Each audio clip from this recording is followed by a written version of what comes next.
तो आज तक पर सबसे पहले एग्जिट पोल में बहुत साफ तौर पर झारखंड में नजर आया है कि बीजेपी बहुमत के साथ वहां पर सत्ता में लौट रही है। लंबे समय के बाद, इससे पहले हेमंत सोरेन मंत्री थे, उससे पहले राष्ट्रपति शासन और उससे पहले अर्जुन मुंडा जो बीजेपी के थे। कई मौके आए हैं जब सरकार बीजेपी की रही है, लेकिन हमेशा समर्थन के साथ ही बीजेपी की सरकार वहां पर बनी है। लेकिन झारखंड बनने के बाद 2000 से 15 नवंबर 2000 याद कीजिए तो उस समय बाबूलाल मरांडी राज्य के मुख्यमंत्री बने, बीजेपी से थे। बाद में हालांकि उन्होंने पार्टी छोड़ दी। अर्जुन मुंडा 3 साल के बाद ही 18 मार्च 2003 में मुख्यमंत्री बन जाते हैं। बाबूलाल मरांडी अलग थलग पड़ते हैं और उसके बाद फिर झारखंड मुक्ति मोर्चा शिबू सोरेन 2005 में मुख्यमंत्री बनते हैं। बहुत तेजी से मुख्यमंत्रियों के बदलने और बनने का समीकरण वहां पर लगातार घूमता रहा और इस दौर में 9 मुख्यमंत्री देख लिए राज्य ने। 3 बार राष्ट्रपति शासन लग गया और कुछ दिनों पहले भी, हेमंत सोरेन से पहले भी वहां पर 2013 में अगर याद कीजिए तो फरवरी से लेकर जून तक वहां पर राष्ट्रपति शासन ही लगा हुआ था। तो इन सारी परिस्थितियों में अगर बहुमत के साथ आने के 3-4 मतलब जो हम लोग लगातार यहाँ पर चर्चा कर रहे हैं, मत है कि एक स्टेबल गवर्नमेंट चाहिए। झारखंड का मतलब खनिज संपदा भी है और खनिज संपदा को लेकर कॉरपोरेट की नज़र भी है। और विकास का नारा जिस तरीके से खुद प्रधानमंत्री मोदी लगा रहे हैं, उसमें लोगों को ये बार बार महसूस हो रहा है झारखंड दरअसल सोशल इंडेक्स में सबसे निचले स्तर पे आता है। तो ये सारी परिस्थितियां कहीं ना कहीं झारखंड में जो एक विकास को लेकर कुलबुलाहट होगी, वो सपना जगह है। प्रधानमंत्री अगर कोई खुद वहां पर जाते हैं, रैली करते हैं और इस बात का जिक्र करते हैं कि आपको आगे बढ़ना है, तो ये सारी परिस्थितियां चलती हैं। हम लगातार इसी बात पर चर्चा कर रहे हैं। ये बता दें कि दरअसल 71% वोट 5वें फेज में पड़े हैं, जो बहुत ज़्यादा है। इस पर हम आ रहे हैं क्योंकि बड़ा महत्वपूर्ण सवाल है 10% वोट यहाँ पर क्यों कैसे बढ़े हैं। लेकिन रामकृपाल जी, एक सवाल हम बहस को आगे ले जाएं। क्या ये माना जाए कि जो इसका जिक्र हम लोग बार बार कर रहे हैं कि हर रिजेक्टेड माल अब जनता ने बाहर कर दिया? प्रसून जी, मैं एक बात कह रहा हूँ कि हम लोग जो भी बहस भी कर रहे हैं, इस देश में 60% से ज़्यादा जो वोटर है युवा है ना? जी बिल्कुल। जैसे आप कहते हैं कारपोरेट में भी, या हम कहीं भी कहते हैं कि कैच देम यंग, 18 to 35 सबका टारगेट होता है। आलपिन से लेके एरोप्लेन बनाने वाले का टारगेट यही होता है जी। खुदा न खास्ता राजनीति में भी यंग ही अब टारगेट है, सबसे बड़ा वोट बैंक वही है। सिंपल बात यह है, वो चाहे बीजेपी हो, चाहे कांग्रेस हो, चाहे लेफ्ट हो, चाहे राइट हो जी, जो इस यूथ से अपने को कनेक्ट करेगा वही विकल्प के तौर पर खड़ा हो सकता है। देखिए, टच स्क्रीन का मुकाबला टच स्क्रीन करेगा।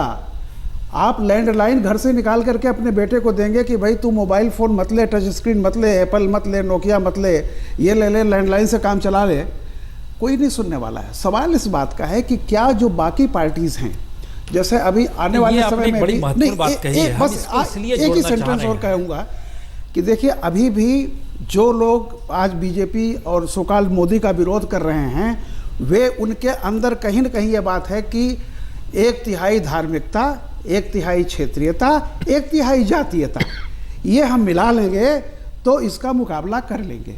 भाई साहब, ये नहीं चलेगा यह फार्मूला। आपको अब उसी फार्मूले में उस यूथ से कनेक्ट आपको करना पड़ेगा जो वोट बैंक है, और उसको ये विश्वास दिलाना पड़ेगा कि तुम्हारे सरोकार के लिए हम हैं। वो कोई पार्टी नहीं कर पा रही है, वो प्राइम मिनिस्टर मोदी कर रहे हैं। क्योंकि हम लोग जब एनालिसिस करते हैं तो हम तमाम वही पुराने चीजों को लेकर के आधार बना करके हम एनालिसिस करते हैं। इसीलिए हम सबसे पहले आपको स्क्रीन पर दिखा रहे हैं संथाल परगना, झारखंड का सबसे पिछड़ा इलाका। आलम यह है कि वहां पर आज़ादी के 60 वर्ष के बाद भी रेल लाइन नहीं पहुंच पाती है। एक स्थिति में ये जीता है, कोई परियोजना नहीं।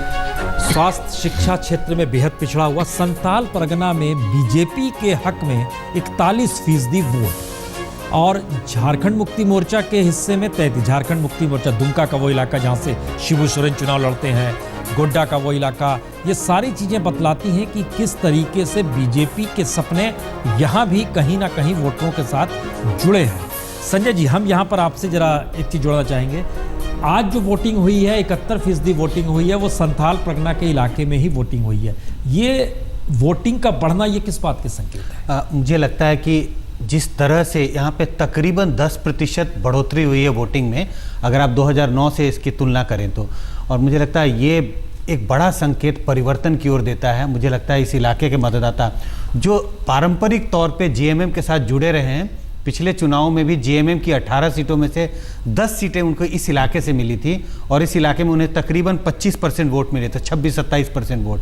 तो वोट इनका भी वहाँ बढ़ रहा है, लेकिन बीजेपी के वोटों का इजाफा जो हो रहा है, जो अपने एग्जिट पोल से संकेत मिल रहे हैं, मुझे लगता है परिवर्तन का जो आंधी है इस इलाके में बहुत तेजी से बह रही है। विजय सिंह जी, झारखंड मुक्ति मोर्चा के लीडर चूंकि साथ में हैं, संथाल परगना में ज्यादा वोटिंग आपके लिहाज से क्या मतलब है इसके? देखिए, संथाल परगना में जो वोटर में जो इजाफा हुआ है, ये निश्चित रूप से यहाँ के जनता इस राज्य में एक स्टेबल गवर्नमेंट चाहती है और उसको विश्वास अगर है तो उसको झारखंड मुक्ति मोर्चा पर है, क्योंकि झारखंड मुक्ति मोर्चा इस राज्य का निर्माता है और इस राज्य को सजाने का, संभालने का, विकास करने का पूरा दायित्व झारखंड मुक्ति मोर्चा के ऊपर जाता है और झारखंड मुक्ति मोर्चा इसी मुद्दे के साथ चुनाव के मैदान में उतरा है।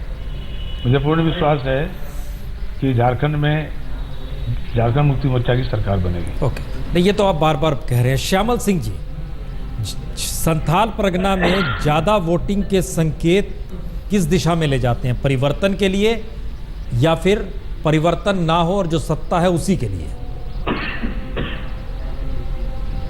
देखिए, वोटिंग ज़्यादा होने का जहाँ तक सवाल है, इस बार के पांचों चरण में जो है पूरे झारखंड में वोटिंग ज़्यादा हुआ है। रही बात संथाल परगना में वोटिंग की, तो ये निश्चित रूप से परिवर्तन का संकेत है और इस परिवर्तन का जो संकेत है, इसका मतलब तमाम लोग ये समझ रहे हैं कि ये भाजपा की ओर इंगित करता है। ऐसा बात नहीं है। संथाल परगना में भाजपा की जो स्थिति है, भाजपा ही ने झारखंड में अब तक की सरकारें चलाई है। सिर्फ 14 महीने की यह अभी की वर्तमान सरकार, जिसमें कांग्रेस शामिल रही है, और आगे इसके पहले जो एक सरकार बनी थी हमारे मधु कोड़ा की सरकार, उसको कांग्रेस ने बाहर से समर्थन दिया था। तो यहाँ की जनता अधिकांश समय इस राज्य का अब तक जो है 75% से अधिक समय यहाँ भाजपा ने ही राज किया है और भाजपा अब फिर सुधार की बात कहती है हम ऐसा करेंगे। इससे यहाँ की जनता का विश्वास उठ चुका है। मोदी जी ने यहाँ का जो संथाल परगना का कानून है, भूमि का जो यहाँ का कानून है, एसपीटी एक्ट, उसको समाप्त करने का उन्होंने कार्यक्रम चलाया है, उसे समाप्त करने को उन्होंने पहल की है, जिससे यहाँ की तमाम जनता, संथाल परगना की जनता पूरी तरह से उनसे क्षुब्ध है। ऐसे में हमें नहीं लगता है कि इसका लाभ भाजपा को मिलेगा। निश्चित रूप से संथाल परगना में कांग्रेस, चूंकि हमारे नेता राहुल गांधी जी ने यहाँ 2 दौरा किया है और हमें इसका पूरा का पूरा लाभ मिलेगा। जी, मैं अगर एक बात कहूँ, इन चुनाव में इन दिनों ऐसा देखा गया है कि जो जहाँ जिन क्षेत्रों में वोट टर्नआउट बहुत ज़्यादा बढ़ा, वहाँ भाजपा को बहुत फायदा हुआ है। लोकसभा के चुनाव में 70 ऐसे लोकसभा क्षेत्र थे जहाँ टर्नआउट जो है 15% से भी ज़्यादा बढ़ा था और उनमें 67 सीटें बीजेपी ने जीती। यहाँ एक दूसरी ऐसी स्थिति हरियाणा में भी और महाराष्ट्र में भी हुई है। जिस राज्य में ज्यादातर सत्ता बीजेपी के पास रही, वहां पर बीजेपी को लेकर या बीजेपी के नेताओं से सरोकार वोटरों के ज्यादा रहे होंगे, लेकिन वो कौन सी स्थिति है कि प्राइम मिनिस्टर मोदी वहां पर पहुंचते हैं और बीजेपी एक नए तरीके से नजर आने लगती है? क्या वो पीछे से संघ परिवार की सक्रियता भी है राजनीतिक तौर पर जो हो रही है, इससे इनकार नहीं है? क्या इन सब के बीच सबसे निराशा है, इसलिए एक दिल्ली की तरफ आशा है? क्या लगता है ये लगता क्या? हम रुलेश जी से भी पूछें। कुल मिला के सबका मिला जुला असर है और मैं कहूँगा ये जो दूसरों से निराशा और मोदी ने जो आशा की किरण दिखाई है, सबका दोनों का मिला जुला असर है। लेकिन निराशा, दूसरी पार्टियों से जो निराशा है, वो बहुत बड़ा रोल प्ले कर रहा है। जी देखिए, मुझे लगता है कि हेमंत सोरेन को जब वो आए थे सत्ता में तो बहुत उनको अंडर एस्टिमेट किया गया था और माना गया था कि शिबू सोरेन भले एक जन क्रांतिकारी रहे हों, बड़े मास लीडर रहे हों, लेकिन वो प्रशासक के रूप में पूरी तरह विफल साबित हुए। लेकिन हेमंत सोरेन के बारे में भी ऐसा ही कहा गया कि वो तो बिल्कुल बेकार हो जाएंगे, कुछ नहीं है जी। लेकिन हेमंत सोरेन ने अपने पिता के मुकाबले, भले वो आंदोलनकारी ना रहे हों, भले वो कनेक्ट उस तरह से ना उनका ट्राइबल्स के साथ रहा हो, खासकर संथाल लोगों के साथ, लेकिन कमाल का काम उन्होंने किया कि अपने कुछ ही दिनों के अंदर उन्होंने ये साबित किया कि प्रशासन की क्षमता उनमें अपने पिता से बेहतर है। तो एक हद तक उन्होंने कन्विंस तो किया, लेकिन झारखंड के बारे में बाहर के लोगों को बड़ा भ्रम है। झारखंड एक जैसा प्रदेश नहीं, हर जगह है। संथाल परगना अलग ढंग का है, छोटा नागपुर अलग ढंग का है, छोटा नागपुर में भी अलग अलग इलाके हैं। तो हर इलाके में हेमंत सोरेन की स्वीकार्यता, जिसको मैं कह रहा हूं कि वो आश्वस्त नहीं करते सबको, ऐसा नीतीश कुमार जैसा कोई चेहरा कम से कम झारखंड में इस कैंप के पास नहीं था। जैसे नीतीश कुमार बिहार में लोगों को आश्वस्त करते नहीं हैं। उर्मिला जी, एक नई दूसरी चीज बताइए, बाबूलाल मरांडी कमोवेश उसी रूप में निकल कर आए। एग्जैक्टली, बहुत अच्छा नाम आपने लिया। और आपको मैं बताऊं, बाबूलाल मरांडी अगर आज की तारीख में एक ग्रैंड अलायंस के पार्टनर होते और हेमंत सोरेन, बाबूलाल मरांडी और दो तीनों और नेता साथ होते, अगर कांग्रेस ने सारा गड़बड़ न किया होता, मेरी जो जानकारी है कि झारखंड में ग्रैंड अलायंस बनने के रास्ते में सबसे बड़ा रोड़ा कांग्रेस के 2-3 बड़े नेता थे, जो प्रांतीय स्तर के बड़े नेता हैं। उन्होंने आला कमान को गलत फीडबैक दिया, कहा कि अगर हम अलग लड़ते हैं तभी हम ज्यादा सीटें जीतेंगे, वरना हेमंत सोरेन सारी सीटें जीत जाएंगे और हम लोग हार जाएंगे। इसलिए सोनिया गांधी और राहुल गांधी, जो आमतौर पे अपने ऑफिस में बैठकर स्ट्रेटजी तय करते हैं, क्योंकि जनता के साथ उनका मोदी जैसा कनेक्ट नहीं है, लिहाजा अपने स्थानीय नेताओं के कहने पर पूरी की पूरी स्ट्रेटजी चुनाव की पलट दी और ग्रैंड अलायंस जो बनता नजर आ रहा था, जिसके लिए लालू यादव, नीतीश कुमार भी पैरवी कर रहे थे कांग्रेस से कि आपको बनाना पड़ेगा, वो नहीं बना। श्यामल सिंह जी, हम चाहते हैं इस पे आपका जवाब आना चाहिए। क्या कांग्रेस उस ग्रैंड अलायंस के खिलाफ रहा? और आप खुद बता रहे हैं कि आप 20-25 सीट जीत जाएंगे, इससे क्या लाभ मिला आप लोग को? फिर से बताएंगे, आवाज नहीं आ रही। नहीं, ये बात आ रही है कि एक ग्रैंड अलायंस बन सकता था, लेकिन कांग्रेस के स्थानीय नेता ही नहीं चाहते थे। नहीं, बिल्कुल यह सही बात है। ये ग्रैंड अलायंस नहीं बना, वो कांग्रेस के हित में हुआ। हम नहीं चाहते थे अलायंस हो। हमारे कार्यकर्ता जिस उत्साह से इस चुनाव में सामने आए हैं, जिस मजबूती से उन्होंने चुनाव में अपनी भागीदारी निभाई है, हम मजबूत हुए हैं। मैं आपकी ईमानदारी की तारीफ करता हूं। और पहले से अधिक सीट हम लाएंगे। नहीं, अगर मान लीजिए आपके अनुकूल नहीं रहता है, और हमारा एग्जिट पोल तो आपके अनुकूल बिल्कुल नहीं है, नहीं रहता है, तो आपको लगता है कि ये एक स्ट्रेटेजिकली भूल रही होगी, या आपको लगता है नहीं सब चीज ठीक ठाक? नहीं नहीं, ऐसी बात नहीं है। ये एग्जिट पोल जो सामने आ रहे हैं तथ्य, हम उससे बहुत ज़्यादा इत्तेफाक नहीं रखते हैं, क्योंकि इस चुनाव के बाद यहाँ पर फिर से यूपीए की ही सरकार बनेगी। नहीं, आप एक बात जो बार बार कह रहे हैं, अब तो 3 दिन का ही वक्त है श्यामल जी, 3 दिन के बाद तो रिजल्ट ही आ जाएंगे। जिस बात का जिक्र आप कर रहे हैं रामकृपाल जी, कि प्राइम मिनिस्टर मोदी जो सपने जगा रहे हैं और उस सपने का जो स्तर है, उस सामने बाकी अल्टरनेटिव्स के सामने है ही नहीं कुछ। बिल्कुल यही वो वजह है। देखिए, मैं अच्छा प्रसून जी, मैं एक बात जो कहूँ, विकास एक बड़ा एब्स्ट्रैक्ट टर्म होता है। आप ये मत समझिए, उसको भी आज का जो यूथ है वो इतना मूर्ख पागल सन की नहीं है। वो क्वांटिफाई करता है चीज़ों को। वो ये देखता है कि मेरे अपने एस्पिरेशन की तरफ किसका इशारा है, कौन मुझे समझता है। क्योंकि जब तक आप उसको समझेंगे ही नहीं, जब तक आपकी पूरी बॉडी लैंग्वेज में कहीं से भी नहीं आएगा कि आप उससे कनेक्ट हैं, तब तक आपसे कोई उम्मीद नहीं रखेगा वो। तो मैं जो बातें कह रहा था किसी तरह की, कि सीधी सीधी बात है कि अगर आज आप उस यूथ से वोट मांगने जा रहे हैं, 20 साल पहले जिन मुद्दों पर जाते थे आप वोट मांगने, आज वो वोटर नहीं है। अच्छा संजय जी, इनकी बात पर हम एक जवाब चाहेंगे। महाराष्ट्र के विकसित पुणे का या नासिक का या मुंबई का युवा और संथाल परगना का युवा, दोनों जगहों पर कमोबेश प्राइम मिनिस्टर मोदी का भाषण या सपने जगाने की स्थिति एक सी रहती है। क्या वो दौर इस देश में आ गया है कि एक समान रूप से एक्सेप्टेबिलिटी हर जगह हो?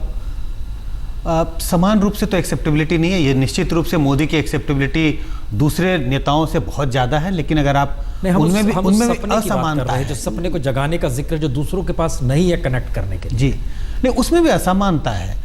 दूसरों की तुलना में मोदी कहीं ज़्यादा आगे हैं, और अगर मोदी की तुलनात्मक पॉपुलैरिटी भी देखें तो शहरों में, ग्रामीण मतदाताओं से ज़्यादा शहरों में है, तो असमानता तो है। वो आदिवासी कैसे कनेक्ट कर रहा होगा खुद को, जो संथाल परगना का आदिवासी है?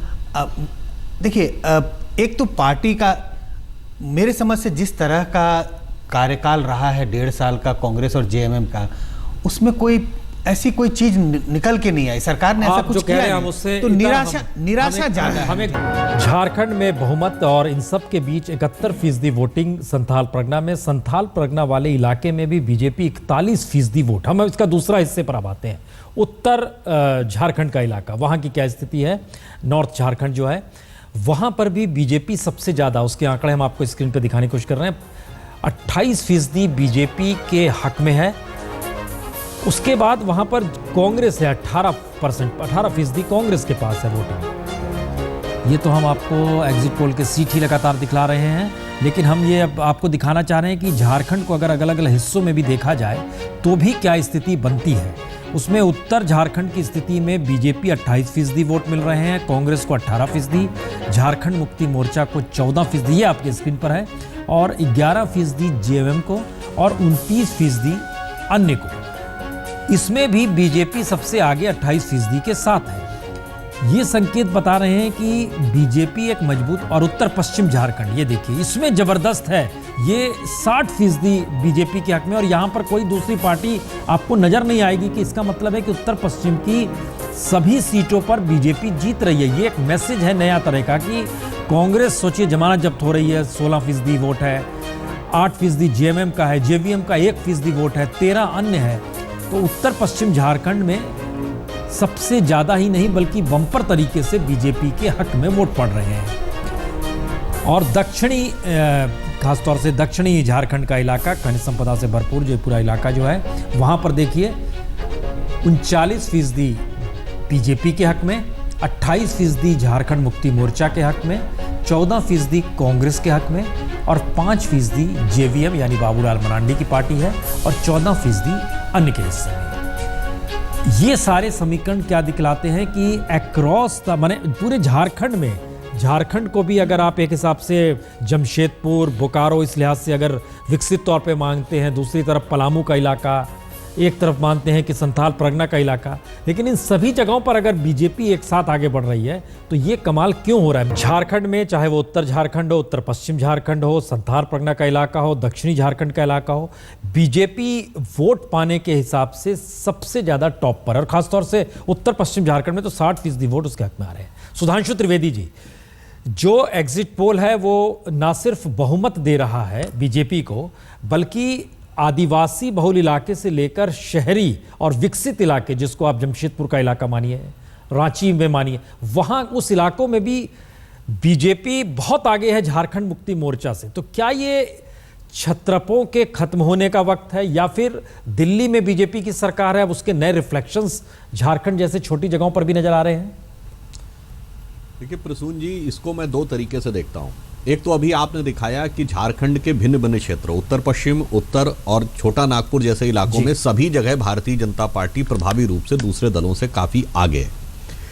इसको एक और नजरिए से देखिए कि ये 2013 के विधानसभा चुनावों से जो जबरदस्त पैटर्न आया है ज्यादा वोटिंग का, और आपने देखा है ज्यादा वोटिंग ज्यादातर जगहों पर भारतीय जनता पार्टी के पक्ष में ही मेटेलाइज हुई है। इसका अर्थ यह हुआ कि पूरे देश में एक परिवर्तन का वातावरण, परिवर्तन का जनमानस जनता के मध्य में बन गया है, और उसके आशा के केंद्र बिंदु में भारतीय जनता पार्टी के नेता श्री नरेंद्र मोदी नजर आ रहे हैं। कहीं ना कहीं झारखंड जैसे सुदूरवर्ती इलाके में, जिसके अंदर अपार सामर्थ्य है परंतु वो दुर्भाग्यवश बहुत पिछड़ा रहा, उसके अंदर भी वही परिवर्तन की ललक हमें दिखाई पड़ रही है। इसीलिए उन इलाकों में, जैसे छोटा नागपुर, ये संथाल परगना का इलाका है, अगर आप देखें तो इस इलाके में हम लोकसभा के समय में केवल 1 लोकसभा सीट जीत पाए थे, परंतु आज यदि हम प्रभावी रूप से उनसे ज्यादा बेहतर नजर आ रहे हैं, इसका मतलब परिवर्तन की वह ललक यहां पर भी दिख रही है, और उसके केंद्र में भारतीय जनता पार्टी दिख रही है।